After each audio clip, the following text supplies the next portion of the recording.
This one sells between 180 and 200,000 pounds. The luxury fashion industry is a $300 billion industry with north of $1 trillion lying in people's wardrobes.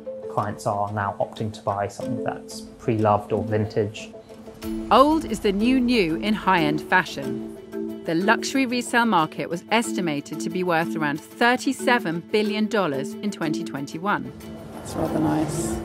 Even established retailers like London Selfridges are selling exclusive brands second-hand. Luxury resale was already on the rise when pandemic lockdowns accelerated online trade.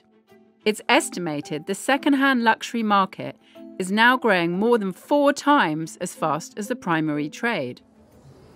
The world's largest luxury reseller, San Francisco-based The RealReal, reported $468 million in revenues for 2021, an increase of 56% compared to 2020.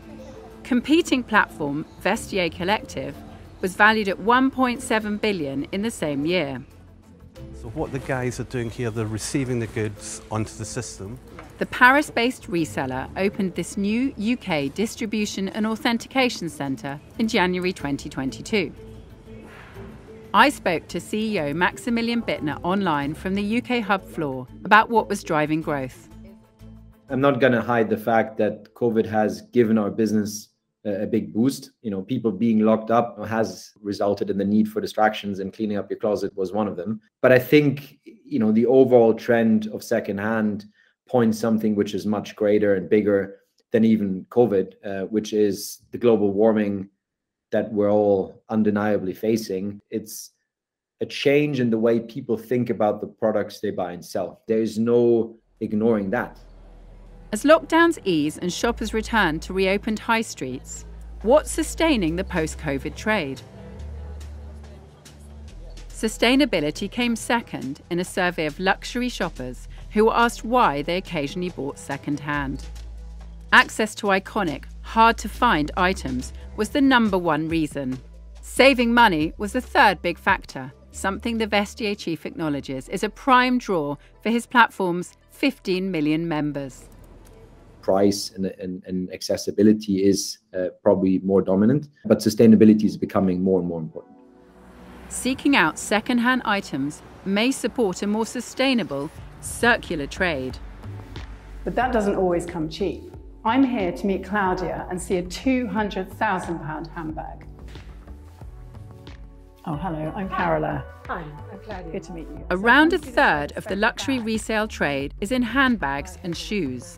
This Hermes Himalayan Birkin is a pricey example of how second-hand items can become lucrative assets. It is one of the rarest and most expensive bags in the world. So how much would a bag like this cost?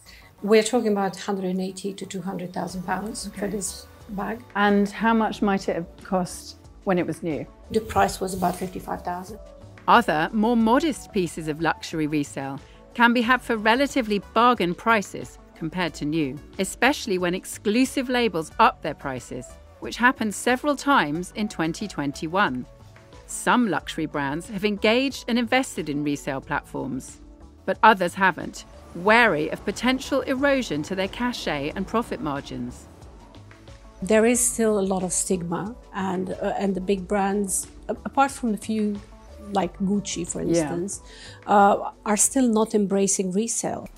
But businesses and brands that only sell new may have to rethink sales strategies to remain competitive in the future. The industry.fashion website suggests younger millennial and Gen Z buyers are set to make up almost half of the luxury resale trade by 2025. And customer support for a circular economy was a common thread among all of the businesses we spoke to. We hear this day to day. They are looking to do their part in whatever small way it could be. Clients are now opting to buy something that's pre-loved or vintage as opposed to buying brand new. That's not to say that luxury resale is easy or risk-free.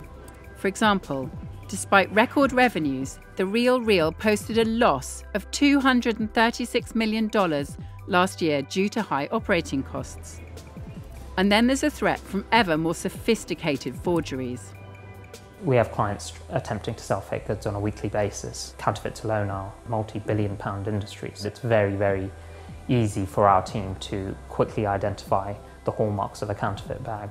The Entropy system combines AI technology with a kind of scanner that detects microscopic mistakes in a fake. It links a subscriber's camera phone to a vast database of detailed images from hundreds of thousands of genuine items. It's really zooming in there. By comparing critical features on these samples with images stored on the database, it can determine which is fake. But could I tell the difference? Okay. I feel a bit under pressure here, but let me see. Whichever one is the fake is good, because like I'm seeing little embossing the brand name on the zip. I'm seeing it inside. I'm going to go with this is real. Or it could be a trick. You're correct. That is the real one, and this is indeed fake. Okay. This and other emerging digital fingerprint technologies are boosting confidence in the luxury resale trade.